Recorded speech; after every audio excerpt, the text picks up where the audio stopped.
राणा प्रताप आज जिनकी पुण्यतिथि है, बहुत सारे लोग याद कर रहे हैं राणा प्रताप के बारे में। शायद राजस्थान तो याद ही करता है, राजस्थान के बारे में कहता भी है, बहुत सारे कवियों ने उनके बारे में लिखा भी है, कहा भी है। लेकिन वो मान और सम्मान जो राणा प्रताप को मिलना चाहिए था, क्या वो मान और सम्मान राणा को मिल पाया? जिस अकबर के सामने वो पूरी आजीवन झुके नहीं, जिस अकबर से लड़ाई लड़ते लड़ते उन्हें घास की रोटी, उनके बेटे को, उनके पूरे खानदान को घास की रोटी खानी पड़ी, जिस अकबर से लड़ते लड़ते उन्हें अपना साम्राज्य गंवाना पड़ा, उस अकबर को हम महान, हमारे पाठ्यक्रमों में अकबर महान पढ़ाया जाता है। उसके पूरे वंशावली को हम याद करते हैं, पूरे वंशावली के नाम से तमाम दिल्ली और अन्य शहरों में रोड्स हैं, अकबर, बाबर, हुमायूं। लेकिन अगर मैं आपसे पूछूं कि महाराणा प्रताप के पिता का क्या नाम था, महाराणा के बेटे का क्या नाम था, महाराणा के दादा का क्या नाम था, हो सकता है आप 2 मिनट के लिए सोच में पड़ जाए, गूगल करना पड़े या अन्य तरीकों से आपको ढूंढना पड़े। ये एक विडंबना ही है इस देश की कि जो इस देश का सूर रहा है, जो इस देश का वीर रहा है, जिसने पूरे खानदान की कुर्बानी दे दी, एक महाराणा जिसको घास की रोटी खानी पड़ी, उस राणा का इतिहास, उस राणा का बलिदान उस तरीके से हमें नहीं बताया गया, नहीं लिखा गया इतिहास जिस तरीके से लिखा जाना चाहिए था। लेकिन आज समय है जब हमें अपने पुरखों के, अपने ऐसे महान पुरखों के इतिहास को सही तरीके से जानने और सुनने की। मैं राणा के बारे में कुछ बताऊं उससे पहले एक कवि की एक कविता मैं आपको 2 लाइन सुनाऊंगी। एक कवि लिखता है कि चढ़ चेतक पर तलवार उठा रखता था भूतल पानी को, चढ़ चेतक पर तलवार उठा रखता था भूतल पानी को, राणा प्रताप सिर काट काट करता था सफल जवानी को। ऐसे राणा के बारे में अनेक कविताएं आपको मिल जाएंगी। लेकिन सबसे इम्पोर्टेंट जो कविता उनके जीवन में कवि कन्हैया लाल ने लिखा, वो हरी घास दी रोटी एक कविता है, आप पढ़िएगा। बहुत रुला देने वाली कविता है। अगर आप उस कविता को पढ़ेंगे, उसका अर्थ पढ़ेंगे, तो शायद आपकी आंखों में आंसू आ जाए। उस कविता का जो शीर्षक है, उस कविता के जो शुरू की दो लाइनें हैं कि अरे घास दी रोटी ही जदबन मिलावड़ो ले भाग्यो, नान्हो सो अमरियो चीख पड़ियो, राजा रोयो दुख भाग्यो। ये इस लाइन का मतलब है कि जब राणा एक सुबह उठते हैं तो देखते हैं कि बन बिलावड़ा, जो कि क्योंकि जब मेवाड़ अकबर की सेना जीत चुकी होती है और महाराणा अपनी प्रजा के साथ अरावली की पहाड़ियों में जाके छुप गए होते हैं, और उनकी जो प्रजा होती है, जब वो देखते हैं कि जो अन्न है वो कम पड़ रहा है, अवन धीरे धीरे समाप्ति की तरफ है, तो उन्होंने निर्णय लिया कि जो राज परिवार है वो घास की रोटी खाएगा, और प्रजा के लिए उन्होंने अन्न की व्यवस्था की। तो एक दिन वो देखते हैं कि उनके बेटे जो अमर सिंह जी थे,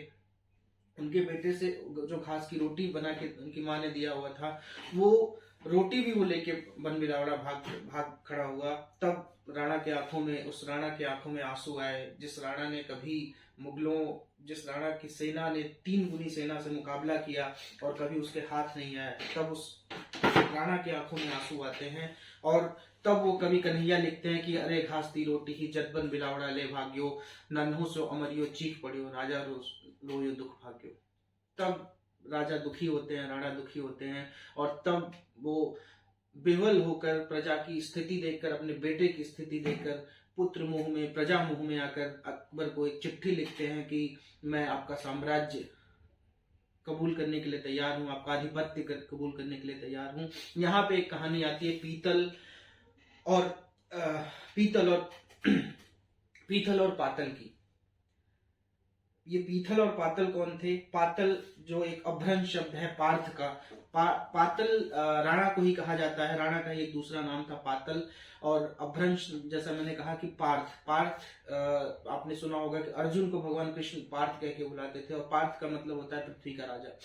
तो वो पातल और पीतल की एक कहानी है। जो पातल मतलब राणा जब एक चिट्ठी लिखते हैं अकबर को कि मैं आपका आधिपत्य स्वीकार करने के लिए रेडी हूं, उसके बाद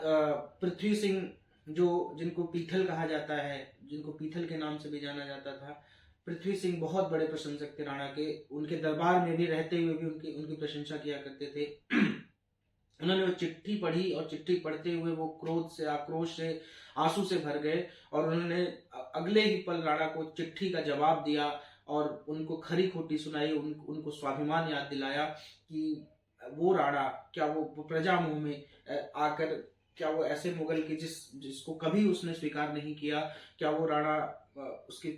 स्वीकार करेगा उसका आधिपत्य, और राणा को फिर से स्वाभिमान राणा का जगता, और राणा अकबर के आधिपत्य स्वीकार करने के लिए मना कर देते हैं। और अपने तरीके से मैं महाराणा के बारे में एक बात और बताऊं कि जो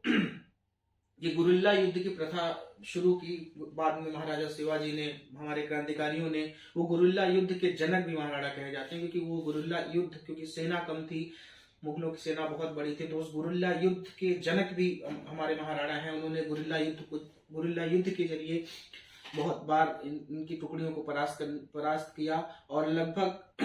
1585 आते आते उन्होंने अपना जो मेवाड़ का साम्राज्य था, जो वो मुगलों के हाथों खो चुके थे, लगभग उन्होंने काफी हिस्सा उसको फिर से सजाया, फिर से उसका पुनरुद्धार किया, जीर्णोद्धार किया, और फिर से वो मेवाड़ के राजा बने। लेकिन एक उनकी मृत्यु के बारे में हालांकि बहुत पुष्टि जानकारी नहीं है, बहुत ऐसी जानकारी नहीं है, लेकिन ऐसा बताया जाता है कि उनकी कमान से उनको चोट लग गई थी और वो घाव कभी भर नहीं पाया, इसकी वजह से उनकी 1597 आज ही के दिन 19 जनवरी 1597 में उनकी मृत्यु हो गई। मैं सिर्फ, और जो मैंने कहा कि उनके पिता, उनकी माता, तो ये याद कर लीजिए कि उनके पिता उदय सिंह द्वितीय, उनकी माता जयवंता बाई। अपने बच्चों को भी याद दिलाइए कि उनके पिता और माता कौन थे, उनका बेटा कौन था जो उनके बाद अमर सिंह ने गद्दी संभाली। ये बातें, क्योंकि हम अकबर, हुमायूं, बाबर को तो हम जानते थे, अब उन्हें भूलने की और हमारे जो महापुरुष हैं उनको याद करने का दिन आ गया है, उनको याद करने का समय आ गया है, अपने भविष्य को, अपने इतिहास को सुधारने का समय आ गया है। तो ऐसे राणा को, जिन्होंने अपनी प्रजा के लिए, जिन्होंने अपने प्रजा की सुरक्षा के लिए, और जिन्होंने अपने स्वाभिमान के लिए एक इतनी बड़ी मुगलिया सल्तनत को स्वीकार नहीं किया, उनका आधिपत्य स्वीकार नहीं किया, आजीवन लड़ते रहे और मृत्यु से पहले उस मेवाड़ साम्राज्य को स्थापित करके, ऐसे महाराजा को, ऐसे महाराणा को हमारा नमन। और मैं सभी अभिभावकों से मैं यही निवेदन करूंगा कि ये जो अकबर, बाबर, हुमायूं की प्रथा है, जो अकबर और जो एजुकेशनिस्ट हैं, जो शिक्षा के क्षेत्र में लोग काम करते हैं, वो महाराणा महान भी लिखना शुरू करें, महाराणा महान के बारे में भी लिखना शुरू करें, अकबर महान लिखने के बजाय। जय भारत, जय हिंद।